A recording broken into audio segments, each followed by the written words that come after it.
My husband died, leaving $5 million to our son, and debts to me. When I asked my son for help, his wife blocked me. A bankrupt woman cannot be part of a millionaire family. Desperate, I called my husband's former partner's son, the boy whose college tuition I paid. No one knew he had become a millionaire Wall Street lawyer.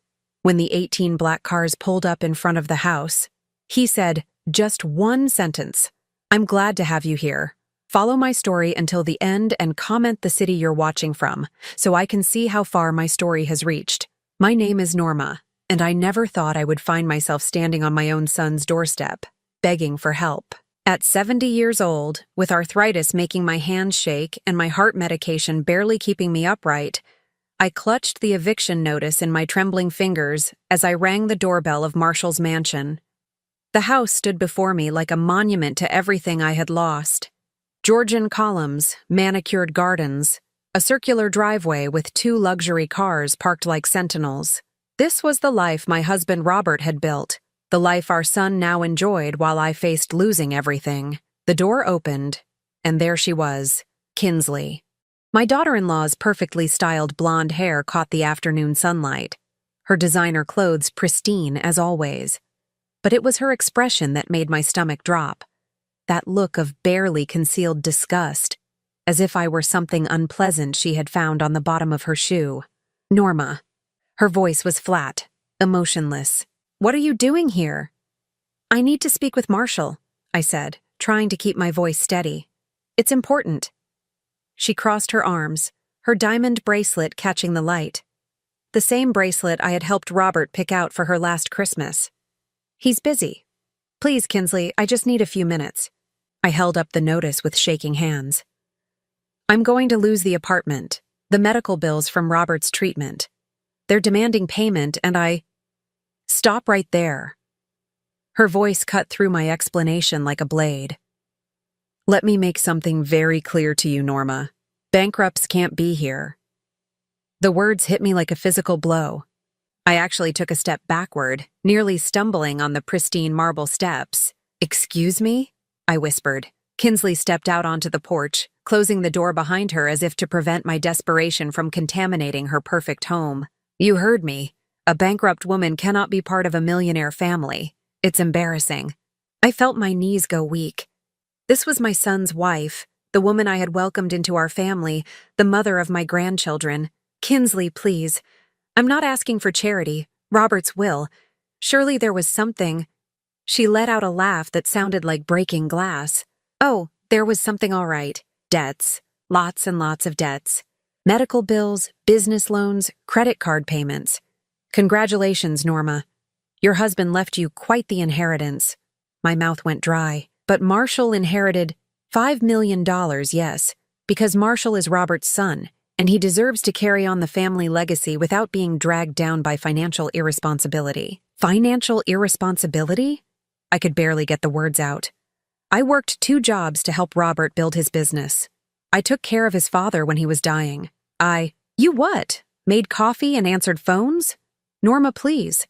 Marshall has a reputation to maintain, a position in society. He can't be associated with this. She gestured at me as if I were something diseased. I heard footsteps inside the house, and my heart jumped. Marshall, my son. Surely when he saw me, when he understood what was happening, he would make this right. "Marshall," I called out, my voice cracking. "Marshall, please!" The footsteps stopped. I could see his shadow through the frosted glass of the front door, just standing there, waiting, listening. "Marshall?" I called again, louder this time, desperation making my voice shrill. Kinsley smirked. "He's not coming out, Norma. We discussed this. It's better this way." "Better?" I stared at her in disbelief. "How is this better? I'm his mother, and he's a successful businessman with a family to protect. Do you really think it's fair to drag him down with your problems? Haven't you done enough damage?" The cruelty in her voice was breathtaking, but it was the silence from inside the house that truly broke my heart. My son, the little boy I had carried for 9 months, nursed through every illness, celebrated every achievement with, was standing just feet away, and he was letting this happen. I don't understand, I whispered, more to myself than to her. The will reading. The lawyer said Robert had arranged everything, that there would be provisions. Kinsley's smile was sharp as a knife. Oh, there were provisions, all right. Very specific ones. Robert was quite thorough about distinguishing between his successful heirs and his liabilities. I felt something inside me crumble. Liabilities. That's what my husband of 42 years had considered me in the end. A liability. The apartment rent is $3,000 a month, I said quietly. One last desperate attempt. I have Medicare, but it doesn't cover everything. The cancer treatment, the medications. I just need help until I can figure something out. Figure something out? Kinsley laughed again. Norma, you're 70 years old. What exactly are you going to figure out? No, I think it's time you accepted reality. Some people are destined for success, and some people are destined to be burdens. It's not personal. It's just life. She reached into her purse and pulled out a crisp $20 bill. Here, buy yourself a nice meal on the way home. Consider it a farewell gift. I stared at the money she held out to me like I was a beggar on the street corner. $20 for 40 years of devotion to this family, for raising the son who now wouldn't even face me, for the nights I spent holding Robert's hand as chemotherapy ravaged his body. Keep it, I said quietly. Suit yourself. She tucked the bill back into her purse. But Norma? Don't come back here. Marshall has moved on, and it's time you did the same. Find a nice little subsidized housing unit somewhere. Make friends with the other unfortunates. Build a life that matches your circumstances. I turned to leave, my legs unsteady, my heart pounding so hard I thought it might give out right there on their perfectly manicured lawn. But as I reached the edge of the driveway, I heard the front door open again. For a moment, hope fluttered in my chest. Marshall. Finally. But it was just Kinsley's voice, calling out one last cruelty. Oh, and Norma? Don't try to contact the grandchildren.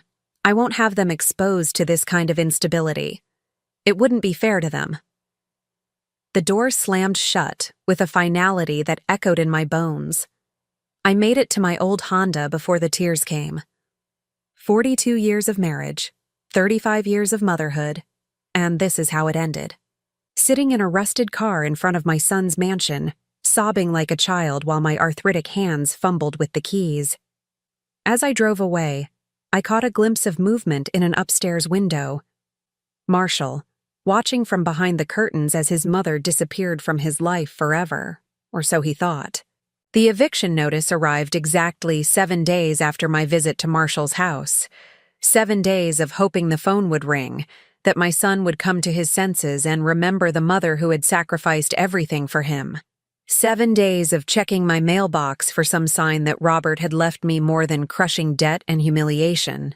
Instead, I got a certified letter that gave me 30 days to vacate the only home I had left. I sat at my tiny kitchen table, the paper trembling in my hands as I read it for the 4th time. Failure to remit payment in the amount of $9,000. 3 months' rent. I had been living on my small Social Security check and the meager savings Robert left me, but between the medical bills that kept arriving and the basic cost of staying alive, every penny had already been spoken for. My phone rang, and for a moment my heart leaped. Maybe. Mrs. Holloway?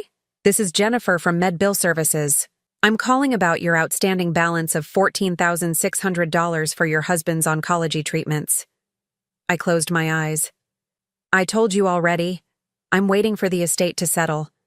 There should be insurance. Ma'am, we've been very patient, but it's been 4 months since Mr. Holloway's passing. We need to arrange a payment plan immediately, or we'll have no choice but to pursue collection. After she hung up, I sat in the silence of my cramped apartment, surrounded by the life Robert and I had built together. 42 years reduced to a 1-bedroom rental that smelled like the Indian restaurant downstairs. The wedding china we'd saved for special occasions sat in a box in the corner. I'd had to sell the dining room set to pay for Robert's medications. I found myself thinking about the early days, when Marshall was small and money was tight, but we were happy. I had worked as a receptionist at Robert's fledgling construction company while he built his reputation one small job at a time. Evenings, after Marshall was asleep, I would help Robert with the books, preparing invoices and tracking expenses on our kitchen table while he planned the next day's work. Those were good times. We had dreams then. Robert would talk about the empire he was going to build, the legacy he would leave for Marshall. I would listen and believe, because I loved him and because I could see the fire in his eyes when he talked about the future, and I had helped make that future happen. When Robert landed his first big commercial contract, I was the one who convinced the bank to extend our credit line. When he needed to buy expensive equipment, I was the one who suggested we mortgage the house. When his business partner Lance died suddenly, leaving behind a teenage son named Damien, I was the one who insisted we pay for the boy's college education. It's what Lance would have done for Marshall, I had told Robert. Besides, Damien's brilliant. He'll make something of himself. Robert had agreed, though I could see the reluctance in his face. $30,000 for Damien's tuition was money we could barely spare, but it was the right thing to do. Lance had been more than Robert's business partner. He had been his best friend, the brother Robert never had. I wondered what had become of Damien. The last I'd heard, he had graduated from law school and moved to New York. That was almost 15 years ago. He'd sent a thank you note when he passed the bar exam, promising to pay us back someday. But life moves on, people forget, and honestly, we had never expected anything in return. The irony wasn't lost on me now. I had helped pay for a stranger's education while my own son stood by and watched me lose everything. My reflection was interrupted by a knock at the door. For a wild moment, I thought it might be Marshall, finally coming to make things right. Instead, I opened it to find Mrs. Chen, my elderly neighbor from across the hall. "Norma, dear," she said, her worried face creased with concern. "I heard shouting earlier. Are you all right?" I realized she must have overheard my conversation with the debt collector. The walls in this building were thin, and Mrs. Chen had excellent hearing for an 80-year-old. "I'm fine," I lied, but my voice cracked on the words. Mrs. Chen stepped into my apartment without being invited, her eyes taking in the boxes, the sparse furniture, the overall aura of a life being dismantled piece by piece. "Oh, honey," she said softly. "What's happening?" Something about her kindness, the first genuine compassion I'd received since Robert's death, broke something inside me. I found myself telling her everything. About the will, about Kinsley's cruelty, about Marshall's cowardice, about the mounting bills and the eviction notice and the crushing realization that the life I'd spent 70 years building was crumbling around me. Mrs. Chen listened without judgment, occasionally patting my hand or making soft sounds of sympathy. When I finished, she was quiet for a long moment. "Your son," she said finally. "He really won't help you?" I shook my head. "Kinsley has convinced him I'm some kind of liability, that helping me would somehow damage his reputation. And your husband really left you nothing but debts."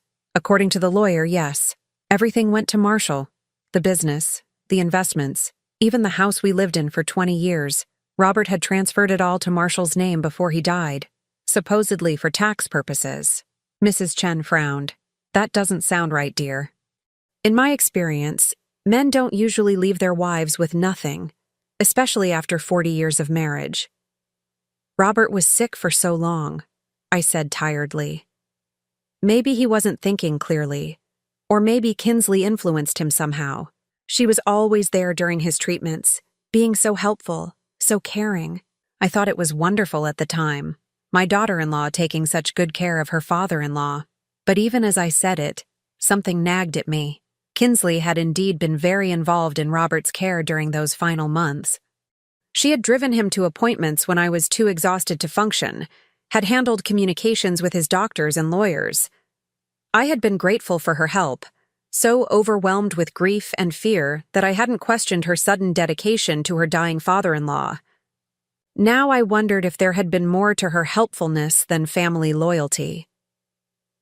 Mrs. Chen stayed for another hour, helping me sort through papers and pack more of my belongings. As she prepared to leave, she paused at the door. "Norma, I want you to think about something. You said you helped pay for that boy's education. Lance's son. Damien, was it? I nodded. Well, honey, maybe it's time you called in that favor. After she left, I sat alone with her words echoing in my mind. It had been so many years since I'd thought about Damien Cooper. He'd been such a sweet boy, devastated by his father's sudden heart attack, terrified about his future. I remembered how young he'd looked sitting at our kitchen table while Robert explained that they would take care of his college expenses. You don't owe us anything, I had told him when he'd tried to thank me. Just make your father proud. I went to my bedroom closet and pulled down the old shoebox where I kept mementos from Robert's business days. Somewhere in there was Damien's law school graduation announcement, and maybe if I was lucky, some way to contact him. As I searched through the yellowed papers, I found myself thinking about what Mrs. Chen had said. Something about Robert's will didn't feel right.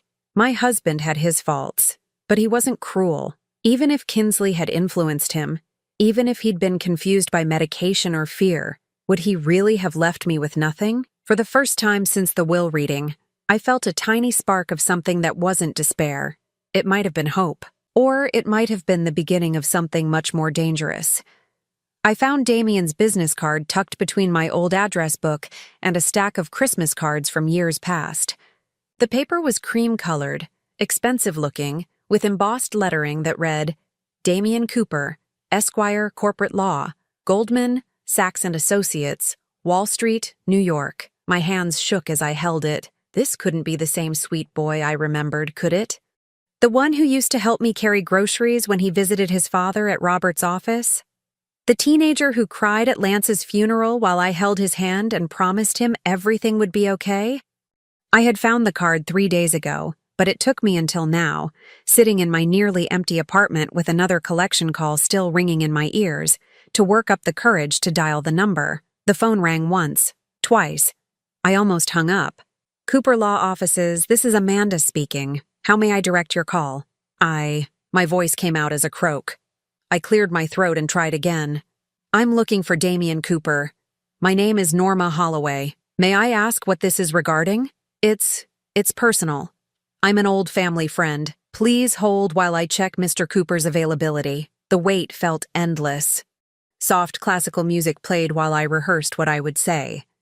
How do you tell someone you helped raise that you're now destitute? How do you ask for help from someone you haven't spoken to in 15 years? Mrs. Holloway? The voice that came on the line was deeper than I remembered, confident and professional, but there was something familiar in the cadence that made my heart skip. Damien? My God, Mrs. Holloway, is it really you? It's me, sweetheart. The endearment slipped out before I could stop it, the same one I used to call him when he was young. There was a pause, and when he spoke again, his voice was softer, warmer. I can't believe it. How are you?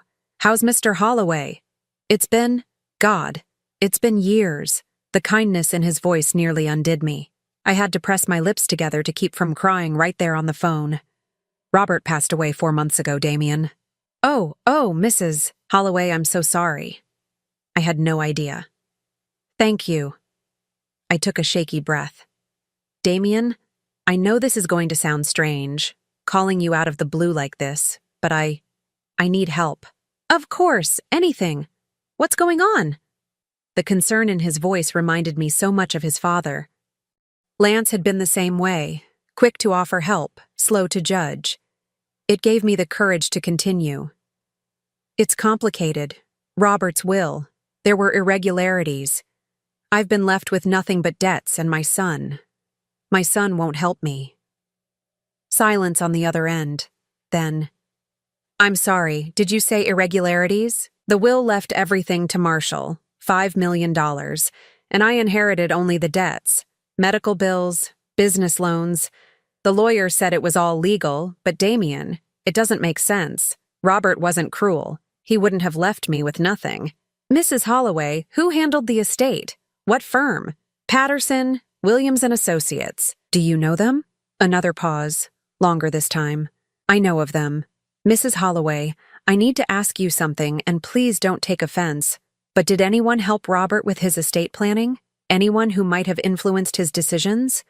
I thought about Kinsley, always so helpful during Robert's illness, always offering to drive him to appointments, to handle the legal paperwork that exhausted him so much.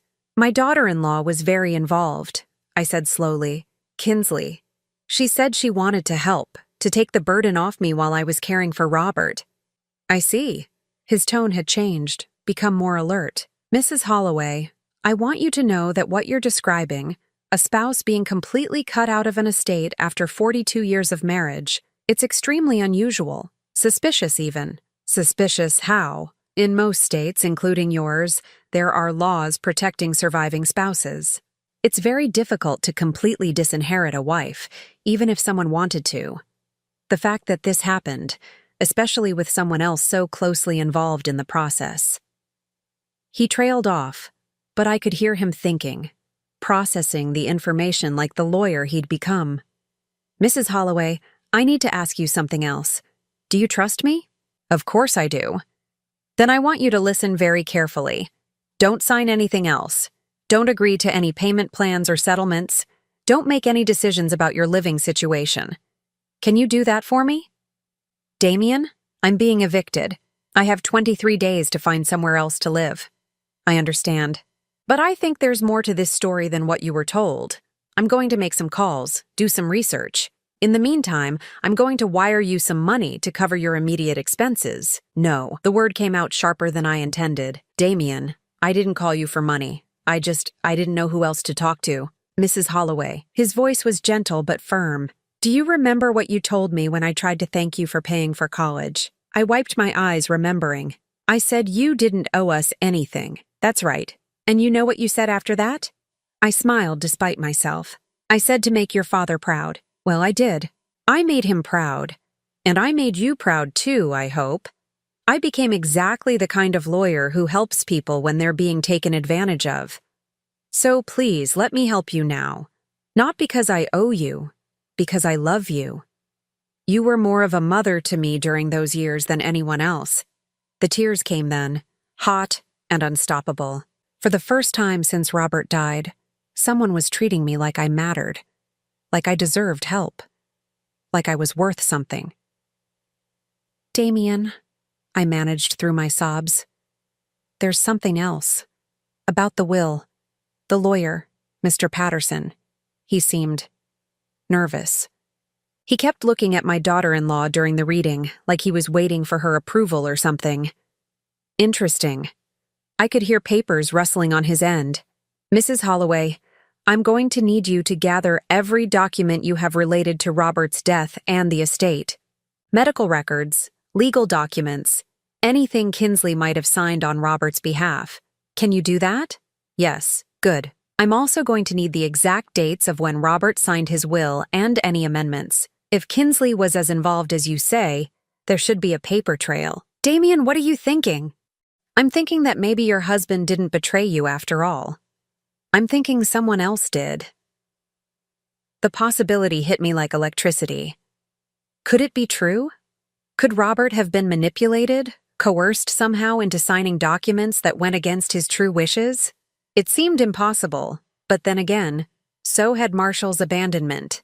Mrs. Holloway, I need you to do one more thing for me. I need you to stay strong. Can you do that? I'll try. No, not try. Do. Because if I'm right about this, if someone manipulated a dying man and stole your inheritance, then we're going to make sure they pay for it. All of them. There was something in his voice I'd never heard before. A steel edge that reminded me that the sweet boy I remembered had grown into a man who commanded respect in courtrooms across the country. Damien? How successful did you become? He laughed, and for a moment I heard the boy I used to know. Let's just say that the college education you and Mr. Holloway provided gave me opportunities I never dreamed of. I've done well for myself, Mrs. Holloway. Very well. Good. Lance would be proud. I hope so. And, Mrs. Holloway, I want you to know that everything's going to change now. You called me at exactly the right time, because I've been waiting years for a chance to repay what you did for me. Now I have it. After we hung up, I sat in my empty apartment feeling something I hadn't felt in months. Hope. Real, tangible hope that maybe this nightmare wasn't over. That maybe there was still justice in the world. 2 hours later, my phone rang. It was my bank, calling to inform me that $50,000 had been deposited into my account. For the first time since Robert's death, I smiled.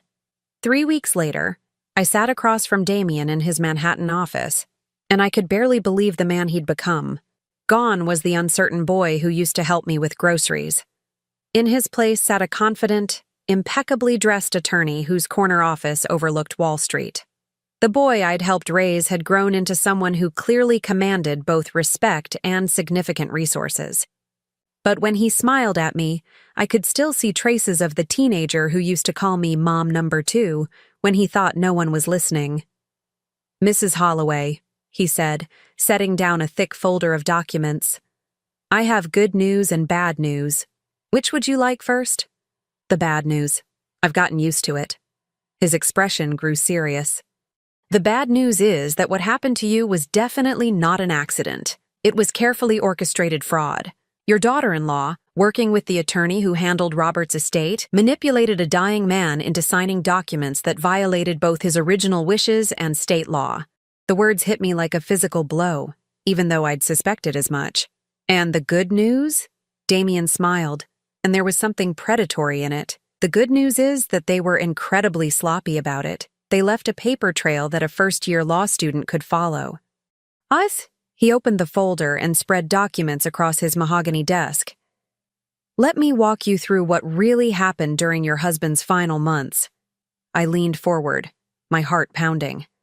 First, Robert's original will, filed 18 months before his death. He pointed to a document covered in legal language. "In this version, you inherit 60% of his assets. Marshall inherits 35%, and 5% goes to various charities.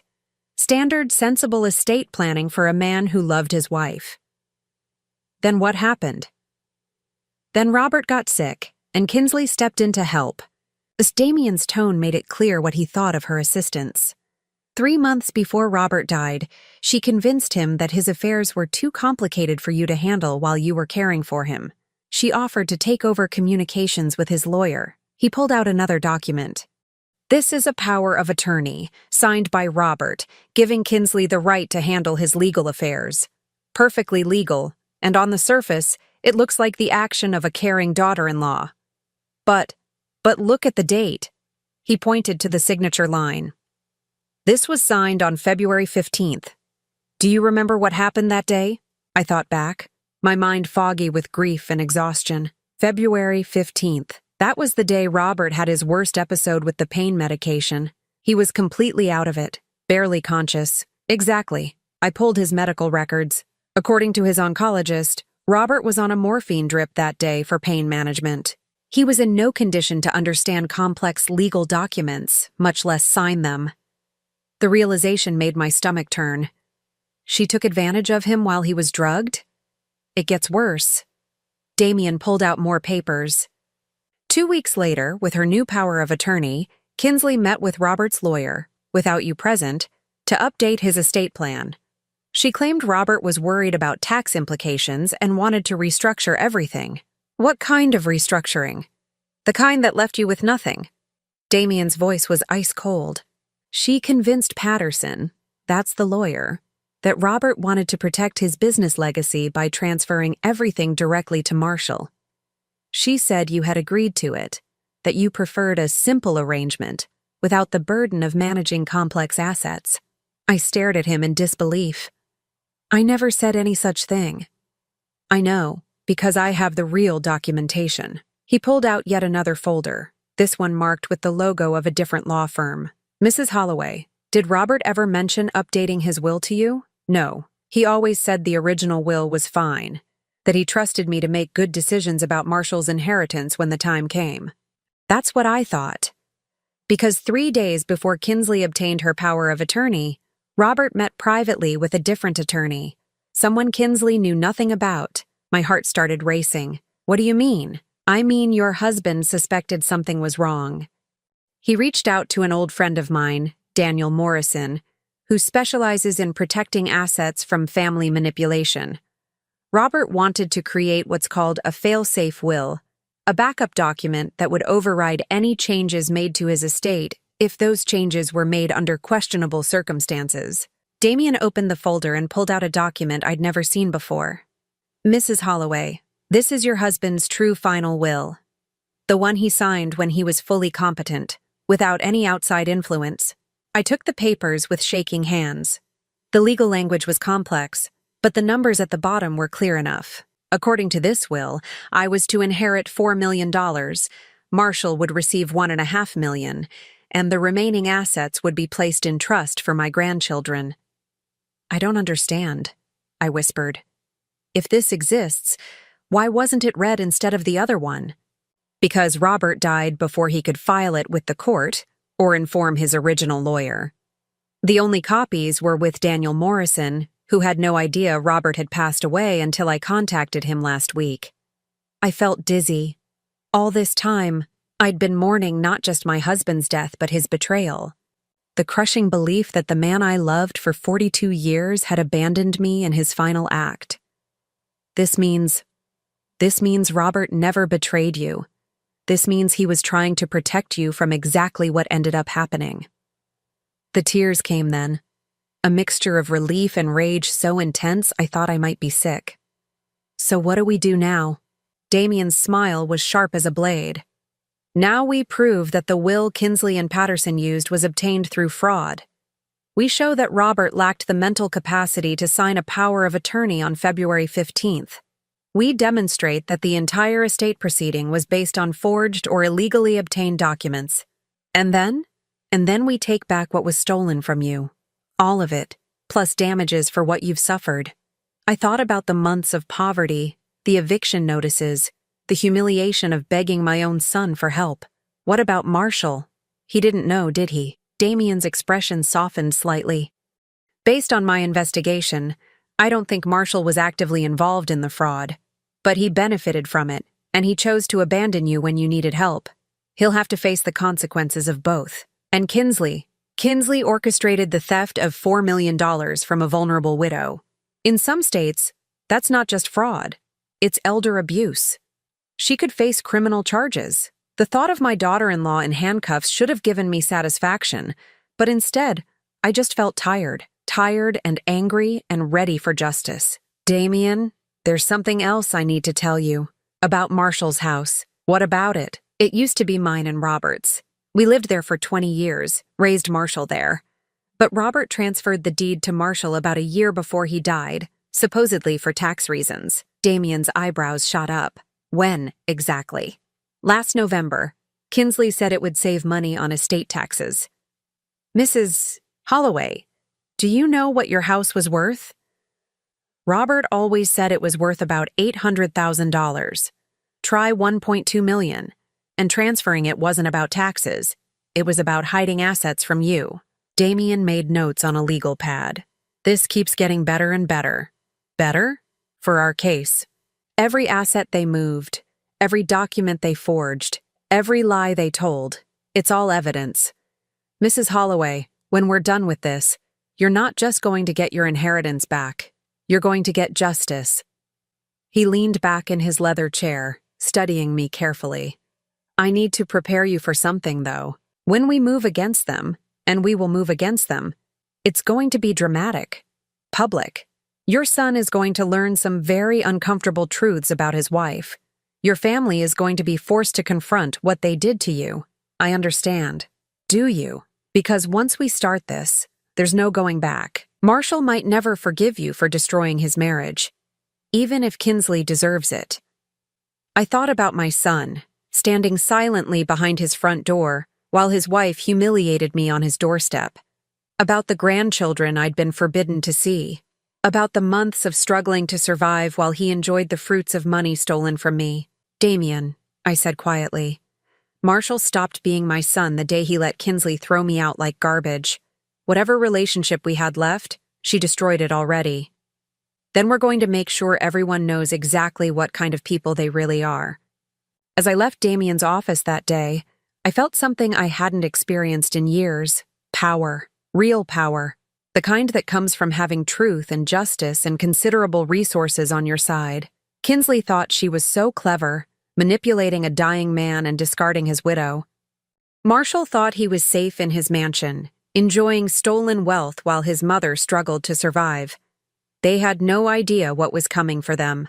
The 18 black cars arrived at exactly 3 o'clock on a Tuesday afternoon, forming a perfect convoy that stretched from Marshall's circular driveway all the way to the street. I watched from the passenger seat of Damien's Mercedes as neighbors emerged from their houses, drawn by the spectacle of so much expensive automotive power descending on their exclusive neighborhood.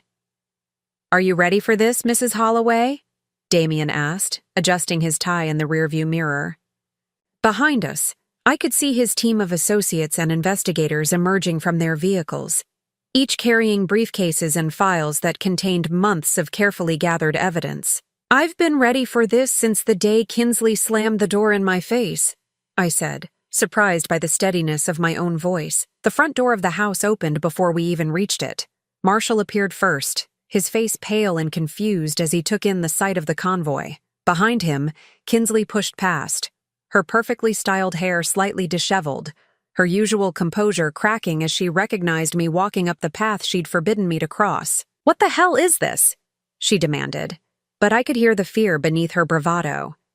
Damien stepped forward, his presence commanding immediate attention. At 42, he had the kind of authority that came from years of winning cases that others deemed impossible. "Ms. Kinsley Holloway, I'm Damien Cooper, attorney for Mrs. Norma Holloway. We need to discuss some irregularities regarding the estate of Robert Holloway." "I don't know what you're talking about," Kinsley said, but her eyes darted nervously between Damien and the small army of legal professionals spreading across her front lawn. "I think you do." Damien opened his briefcase and pulled out a thick stack of documents. "Shall we discuss this here, in front of your neighbors, or would you prefer to do this inside?" Marshall finally found his voice. "Mom?" His eyes met mine for the first time in months. "What's going on?"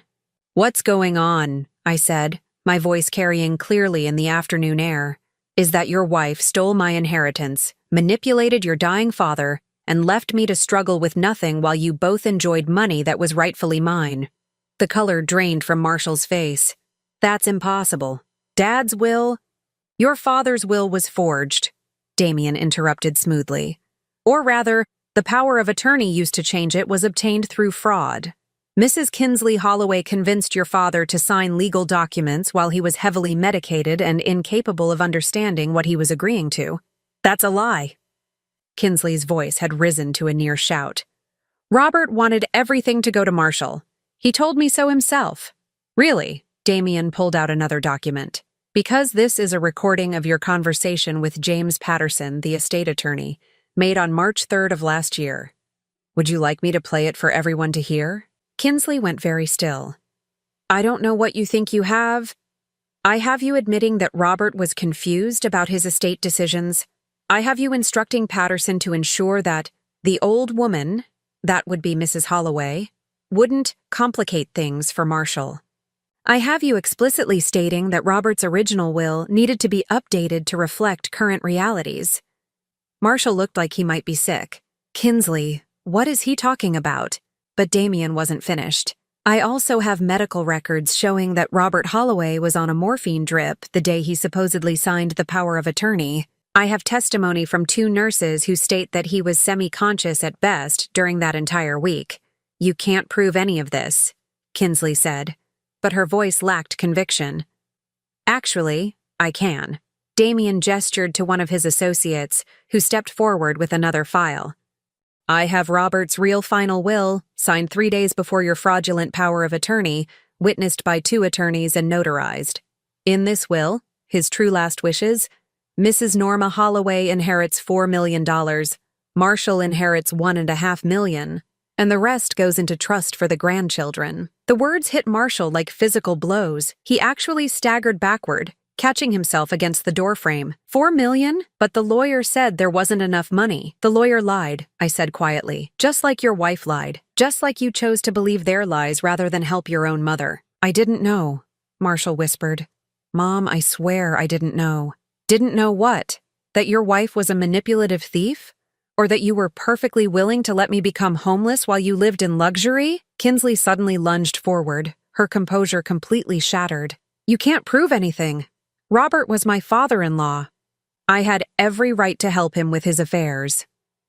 Help him? Damien's voice was ice cold. Is that what you call convincing a dying man to sign documents he couldn't understand? Documents that violated his true wishes and left his wife of 42 years with nothing but debts? She didn't deserve it. The words exploded out of Kinsley before she could stop them. She's nothing. A nobody. She worked in an office answering phones. Marshall is Robert's legacy, his heir. She was just.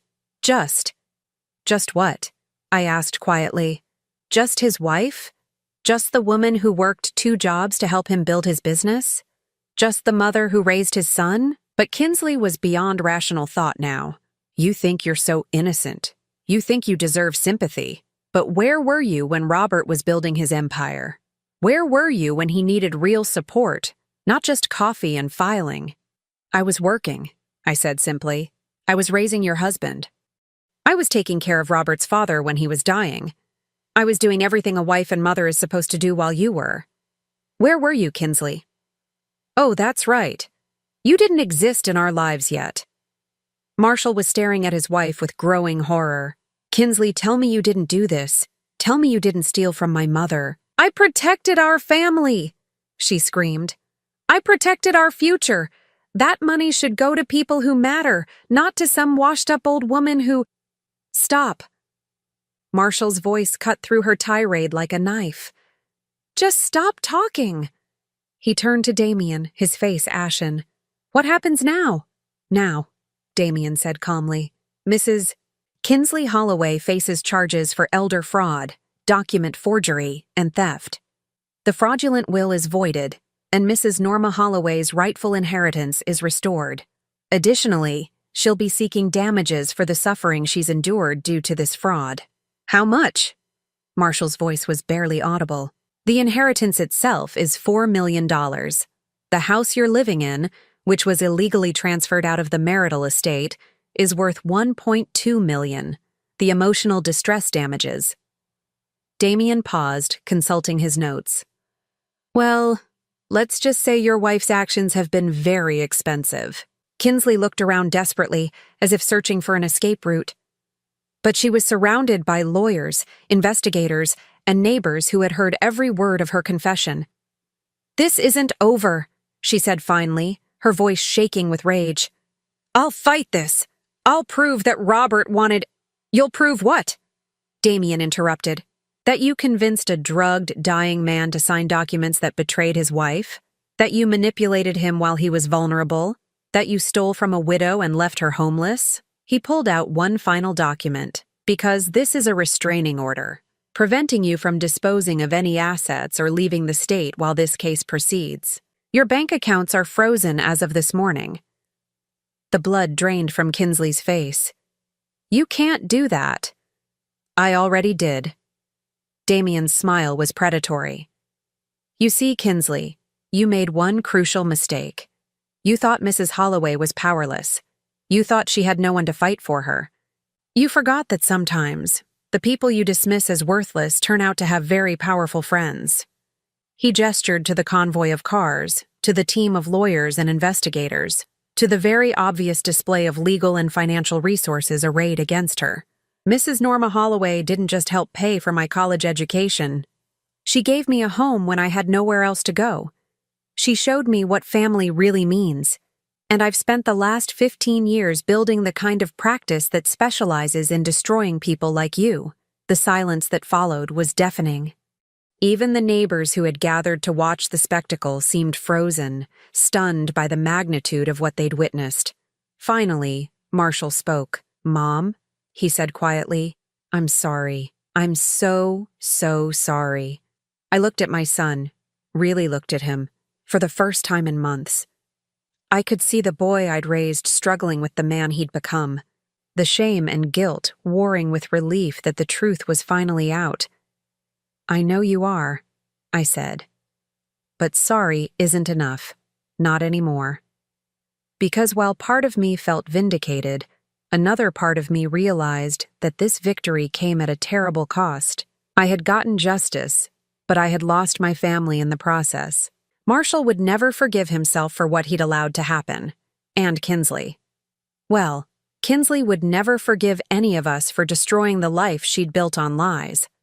As Damien's team began serving legal papers and Kinsley was led away for questioning, I found myself wondering if winning felt as good as I'd thought it would. 6 months later, I stood in the kitchen of my new home, a modest but comfortable house that I'd bought with my restored inheritance, watching the sunrise paint the sky in shades of gold and pink. For the first time in over a year, I wasn't worried about money or eviction notices or medical bills. More importantly, for the first time in my adult life, I wasn't responsible for anyone but myself. The legal proceedings had concluded 3 weeks ago. Kinsley pled guilty to elder fraud and document forgery in exchange for a reduced sentence of 18 months in prison and full restitution. James Patterson, the estate attorney, lost his license and faced his own criminal charges for his role in the scheme. The house I'd lived in for 20 years was returned to me, though I chose to sell it rather than live with those memories. Marshall kept the $1.5 million that his father had actually intended for him, a substantial inheritance, though far less than the $5 million he'd enjoyed for those months. He'd used most of it to pay my legal fees and the damages the court had awarded me for emotional distress. It seemed fitting somehow. The sound of a car in my driveway interrupted my morning coffee. Through the window, I saw Marshall getting out of his sedan, moving slowly like a man who had aged years in just a few months. He'd been calling regularly since the trial ended, asking to visit, asking to talk. Today was the first time I'd said yes. I opened the door before he could knock. "Hi, Mom," he said quietly.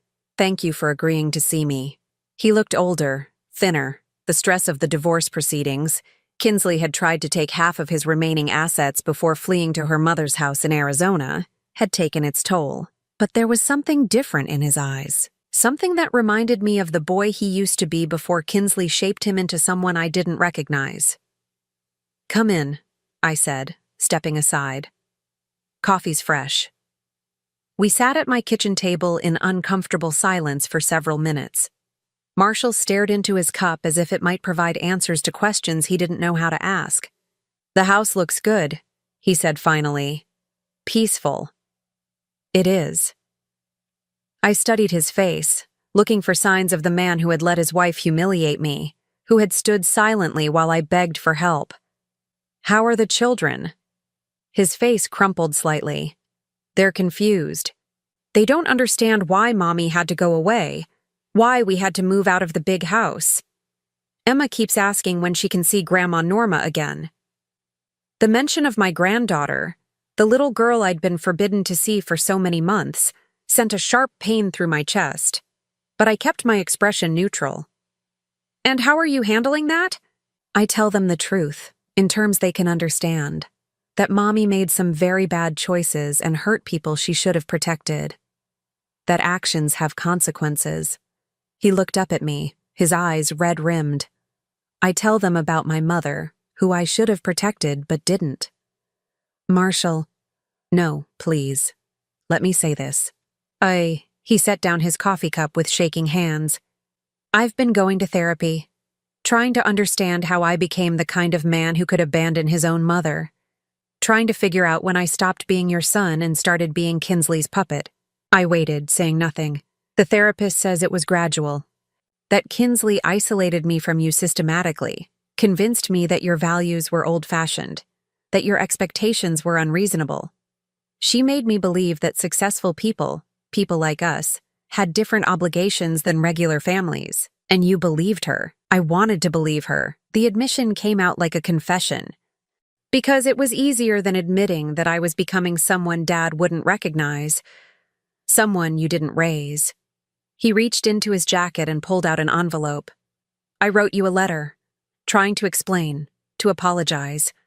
But every time I read it, it sounds like excuses. Maybe that's because they are excuses." Marshall flinched as if I'd slapped him.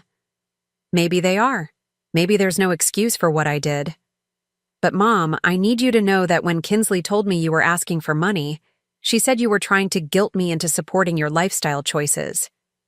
She said you'd always been financially irresponsible, that Dad had complained about it before he died, and you believed her without asking me. I believed her because I wanted to. His voice broke, because taking care of you would have meant admitting that Kinsley was wrong about something.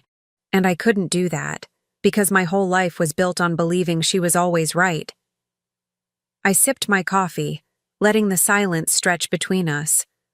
Part of me wanted to comfort him, to tell him it was okay, that I forgave him. But the larger part of me, the part that had spent months wondering if my own son cared whether I lived or died, wasn't ready for that. What do you want from me, Marshall? I want to earn back the right to be your son. And how do you plan to do that? I don't know. The honesty in his admissions surprised me. I've destroyed my children's stability, lost most of my inheritance, and discovered that the woman I married is a criminal who is using me to steal from my own mother.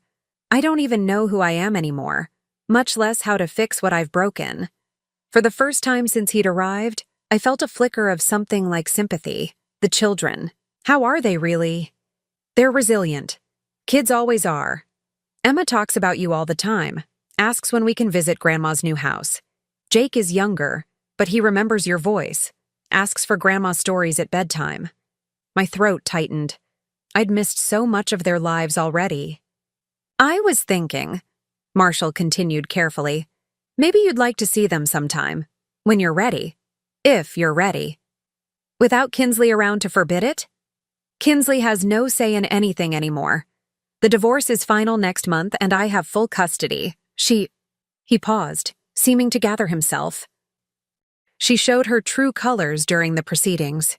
Even her own lawyer was disgusted by some of the things she tried to do. I thought about my grandchildren, about the years of their lives I'd already lost, about the relationships Kinsley had severed with her greed and manipulation. I'd like to see them, I said finally, but Marshall, I need you to understand something. What happened between us? It changed me. I'm not the same woman who used to worry about whether you approved of me, who used to sacrifice my own needs to keep peace in the family. I know. I'm not going to pretend that everything is fine just to make you feel better about what you did. I wouldn't want you to. And I'm not going to be anyone's emergency backup plan anymore. I'm not going to be the grandmother you call when you need a babysitter but ignore when it's inconvenient. I understand. I studied his face, looking for signs of the entitlement and selfishness that had made him so easy for Kinsley to manipulate. What I saw instead was genuine remorse and something that looked like the beginning of wisdom. There's something else, he said quietly, about Dad.